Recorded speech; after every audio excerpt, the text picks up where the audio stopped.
പൗത്യത്തിലെ പുത്തൻ സ്റ്റോറിയിലേക്ക് ഏവർക്കും സ്വാഗതം. ഈ സ്റ്റോറി ഇഷ്ടപ്പെടുവാണെങ്കിൽ സബ്സ്ക്രൈബ് ചെയ്യണേ, അതുപോലെ തന്നെ ലൈക്ക് ചെയ്യണേ, സപ്പോർട്ട് ചെയ്യണേ. അങ്ങനെ അയ്യപ്പ വിളക്കിനുള്ള പൂജകളൊക്കെ തുടങ്ങിയാണ്. വേദയും വരുന്നുണ്ട്. എല്ലാ പൂജകളും വേദയും കൂടെ നിന്നാണ് ചെയ്യുന്നത്. അപ്പം കമലമ്മയ്ക്കാണെങ്കിൽ വേദ പറഞ്ഞ കാര്യങ്ങളൊക്കെ ഓർമ്മ വരുന്നുണ്ട്. ഇന്നൊരു ദിവസം കൂടെ വേദ ഈ വീട്ടിലുള്ളതെന്നുള്ള സത്യം കമലമ്മയ്ക്കറിയാം. പക്ഷെ ആരോടും പറയില്ലെന്നല്ലേ വേദ പറഞ്ഞിരിക്കുന്നത്. അതുകൊണ്ട് തന്നെ കമലമ്മ ഒന്നും മിണ്ടുന്നില്ല. വേദയാണെങ്കിൽ എല്ലാ പൂജകളും നന്നായിട്ട് തന്നെ ചെയ്യുന്നുണ്ട്. ഇടയ്ക്കിടയ്ക്ക് വിക്രത്തെ നോക്കുന്നുണ്ട്. വിക്രം വേദയും ശ്രദ്ധിക്കുന്നുണ്ട്. വിക്രത്തിന് മനസ്സിലാവുന്നുണ്ട് വേദയുടെ ഉള്ളിൽ എന്തോ ഭയങ്കര സങ്കടമുണ്ട്. അത് മറയ്ക്കാൻ വേണ്ടിയാണ് തന്നോട് ദേഷ്യം കാണിക്കുന്നതെന്നും തന്നോട് അകൽച്ച കാണിക്കുന്നതെന്നും വിക്രത്തിന് മനസ്സിലാവുന്നുണ്ട്. പിന്നെ പൂജയുടെ ഇടയ്ക്ക് വെച്ച് തന്നെ വേദയാണെങ്കിൽ വിക്രത്തിൻ്റെ കാലെ തൊട്ട് തൊഴുന്നുണ്ട്. അതിൽ വേദയാണെങ്കിൽ വിക്രത്തിനോട് ക്ഷമ യാചിക്കുന്ന പോലെയാണ് തൊട്ട് തൊഴുന്നത്. കാരണം താൻ ചെയ്ത തെറ്റാണെന്ന് വേദയ്ക്ക് നന്നായിട്ടറിയാം. എൻ്റെ ഇഷ്ടക്കൂടുതൽ കൊണ്ടാണ് താൻ ഇങ്ങനൊരു തീരുമാനം എടുക്കേണ്ടി വരുന്നതെന്നും വേദയ്ക്ക് നന്നായിട്ടറിയാം. ആ കുടുംബത്തെ വേദ അത്രയ്ക്ക് സ്നേഹിക്കുന്നുണ്ട്. അങ്ങനെ പൂജകളെല്ലാം നന്നായി നടക്കുന്നുണ്ട്. ഇതിൻ്റെ ഇടയ്ക്ക് വേദ സങ്കടം കാരണം കണ്ണ് നിറയൊക്കെ ചെയ്യുന്നുണ്ട്. അപ്പം അതൊക്കെ വിക്രം ശ്രദ്ധിക്കുന്നുണ്ട്. പക്ഷേ അതിൻ്റെ ഇടയ്ക്ക് വിക്രത്തിനൊന്നും ചോദിക്കാനോ പറയാനോ പറ്റുന്നില്ല. കാരണം അവിടെ നല്ലൊരു കാര്യം നടക്കുകയാണ്. അങ്ങനെ കിട്ടി വിക്രം മലയ്ക്ക് പോവുകയാണ്. എല്ലാവരും വളരെ സന്തോഷത്തിൽ തന്നെ ഇരിക്കുകയാണ്. വേദയുടെ മനസ്സിൽ ഇപ്പോഴും ഉള്ളു പിടയ്ക്കുകയാണ്. വേദ ഭഗവാനോട് അപേക്ഷിക്കുകയാണ്. താൻ പെട്ട ഈ ചതിയിൽ നിന്നും എങ്ങനെയെങ്കിലും രക്ഷപ്പെടുത്തണമെന്ന് അപേക്ഷിക്കുന്നുണ്ട്. അതുപോലെ തന്നെ വിക്രത്തിന് നല്ലത് വരണമെന്നൊക്കെ വേദ മനസ്സുരുകി പ്രാർത്ഥിക്കുകയൊക്കെ ചെയ്യുന്നുണ്ട്. അങ്ങനെ അയ്യപ്പനെ കാണാനായി വിക്രം പോവുകയാണ്. സമയത്ത് പൂജകളും കാര്യങ്ങളെല്ലാം കഴിഞ്ഞ് വേദ രാത്രി ഒറ്റയ്ക്കിരുന്ന് ചിന്തിക്കുകയാണ്. താൻ എങ്ങനെ ഈ വീട് ഉപേക്ഷിച്ചു പോകും? തനിക്ക് ഈ വീട്ടിലുള്ളവർ എത്ര പ്രാധാന്യമുള്ളവരാണെന്ന് വേദയ്ക്ക് നന്നായിട്ട് അറിയും. അതുപോലെ തന്നെ വിക്രത്തെ ഉപേക്ഷിച്ച് വേദയ്ക്ക് പോകാൻ പറ്റത്തില്ലെന്ന് വേദയ്ക്ക് നന്നായിട്ടറിയാം. എങ്ങനെയാണ് വിക്രത്തെ ചതിക്കുന്നത് ഓർത്ത് ഭയങ്കര സങ്കടത്തോടെ കരയുകയാണ്.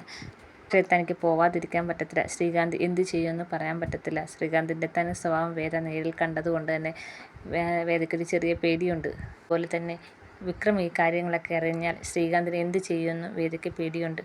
അതുകൊണ്ട് തന്നെ ഈ വീട്ടിലെ ആർക്കും ഒരു ആപത്ത് വരാതെ ഇവിടുന്ന് വേദ പോകണമെന്ന് തന്നെ വിചാരിക്കുന്നു. രാത്രി മൊത്തം വേദ ഉറങ്ങാതിരുന്ന് വിക്രത്തെക്കുറിച്ച് ചിന്തിക്കുകയാണ്. വിക്രത്തെ ഇനി ഒരിക്കലും വേദയ്ക്ക് പിരിയാൻ പറ്റുന്നില്ലെന്ന് വേദയ്ക്ക് മനസ്സിലാവുകയാണ്. അപ്പോഴാണ് വേദ ഓർക്കുന്നത് ഡിവോഴ്സ് പേപ്പറിൽ ശ്രീകാന്ത് ഒപ്പിട്ട് വാങ്ങിച്ച കാര്യവും അതുപോലെ താൻ ഇവിടുന്ന് ഇറങ്ങിപ്പോകുമ്പോൾ ശ്രീനിവാസിൻ്റെ കാര്യം കൊണ്ടാണ് താൻ ഈ വീട്ട് ഇറങ്ങിപ്പോകുന്നതെന്ന് വിക്രം ചിന്തിക്കുകയും അതിൻ്റെ പുറകെ ഡിവോഴ്സ് പേപ്പർ വരുമ്പം താൻ തെറ്റുകാരിയായി മാറുമല്ലോ എന്നൊക്കെ കുറിച്ച് വേദയ്ക്ക് വിഷമം വരുന്നുണ്ട്. എന്നാലും തനിക്ക് ആ വീട്ടിൽ നിന്ന് പോയേ പറ്റത്തുള്ളൂ എന്ന യാഥാർത്ഥ്യം വേദയ്ക്ക് അറിയാം.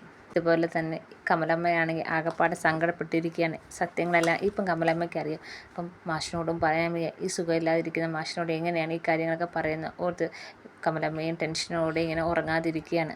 വേദ പറഞ്ഞ കാര്യം തന്നെ ആലോചിക്കുകയാണ്. ഇന്നും കൂടെ മാത്രമേ ഉള്ളൂ അമ്മ ഞാൻ ഈ വീട്ടിൽ, നാളെ ഈ വീട്ടിൽ നിന്ന് ഇറങ്ങുന്നുള്ള കാര്യം കമലമ്മ വീണ്ടും ഇങ്ങനെ ആലോചിക്കുകയാണ്. എന്നിട്ട് സങ്കടത്തോടെ കരയുന്നുണ്ട്. അന്നേരം മാഷാണെങ്കിൽ എണീച്ച് ചോദിക്കുകയാണ്, എന്താ കമല നീ സങ്കടപ്പെട്ടിരിക്കുന്നത്? കരയുവാണോ എന്ന് ചോദിക്കുകയാണ്. ഇല്ല മാഷ് കിടന്നു. ഞാനിങ്ങനെ ഓരോ കാര്യം ആലോചിച്ചത്. മലയ്ക്ക് പോയിരിക്കുകയല്ലേ, വിക്രത്തെക്കുറിച്ച് ആലോചിച്ചാണെന്ന് കമലമ്മ കള്ളം പറയുകയാണ്. മാഷങ്ങ് കിടക്കുകയാണ്. കമലമ്മ പുറത്തേക്ക് ഇറങ്ങി വരുമ്പോൾ ഹാളിൽ വേദ ഇരുന്ന് കരയുന്ന കാണുകയാണ്.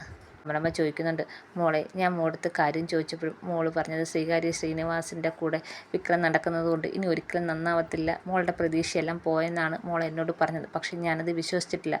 കാരണം ഒരിക്കലും മോള് ആ ഒരു കാരണം കൊണ്ട് എൻ്റെ മോനെ ഉപേക്ഷിച്ച് പോകത്തില്ലെന്ന് എനിക്ക് നന്നായിട്ട് അറിയാം. മറ്റെന്തോ കാരണമുണ്ട്. അത് മോൾ എന്നോട് ഇപ്പോഴും പറഞ്ഞിട്ടില്ല. പറയാൻ പറ്റുമെങ്കിൽ പറ, എന്താണെങ്കിലും എനിക്ക് അറിയാൻ പറ്റുമല്ലോ. അങ്ങനൊരു സമാധാനമെങ്കിലും എനിക്ക് ഉണ്ടാവുമല്ലോ എന്ന് കമലമ്മ പറയുകയാണ്.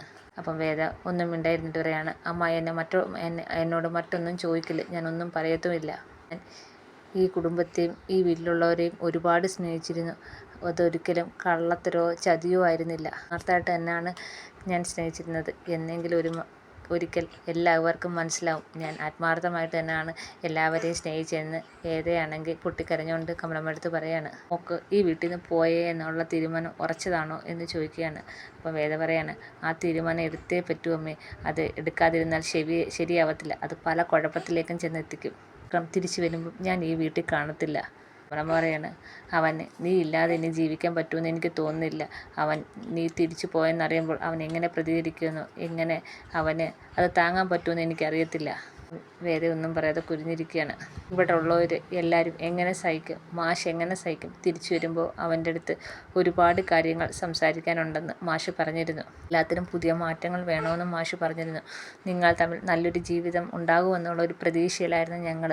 കാരണം അവൻ്റെ അച്ഛനെ തിരിച്ചു കിട്ടി. കൂടെ തന്നെ അവന് നല്ലൊരു ജീവിതവും ഉണ്ടാവുമെന്ന് ഞങ്ങൾ പ്രതീക്ഷിച്ചു എന്ന് കമലമ്മ വേദയോട് പറയുകയാണ്. വേദ ഇതൊന്നും കേട്ടിട്ട് മിണ്ടാതെ കുനിഞ്ഞിരിക്കുകയാണ്. എല്ലാം ഭഗവാൻ ഒരു വഴി കാണിച്ചു തരും എന്ന് കമലമ്മ ആശ്വാസപ്പെടുകയാണ്. വേദ പറയാണ്, എനിക്ക് അമ്മയോട് ഒന്നിനും മറുപടി പറയാനില്ല. ഞാൻ അമ്മയോട് ക്ഷമ ചോദിക്കുന്നു. അത് മാത്രമേ എനിക്ക് പറയാനുള്ളൂ. നാളെ നേരം വെളുക്കുമ്പോൾ ഞാൻ ഈ വീട്ടിൽ നിന്ന് പോകും അമ്മേ. ആരോടും യാത്ര പറയാൻ പോലും നിൽക്കത്തില്ല. ഞാൻ ഇവിടുന്ന് പോകും എന്ന് വേദ പറയാണ്. അപ്പം സങ്കടത്തോടെ കമലമ്മ കരയുകയാണ്. കമലമ്മയോട് എന്ത് പറയണമെന്നറിയാതെ വേദയും വിഷമിച്ച് കരയുകയാണ്. വേദയ്ക്കാണെങ്കിൽ സങ്കടം താങ്ങാൻ പറ്റുന്നില്ല. ഒക്കെയാണ് വിശേഷം. എല്ലാവർക്കും ഇഷ്ടപ്പെട്ടെങ്കിൽ സബ്സ്ക്രൈബ് ചെയ്യണേ, സപ്പോർട്ട് ചെയ്യണേ.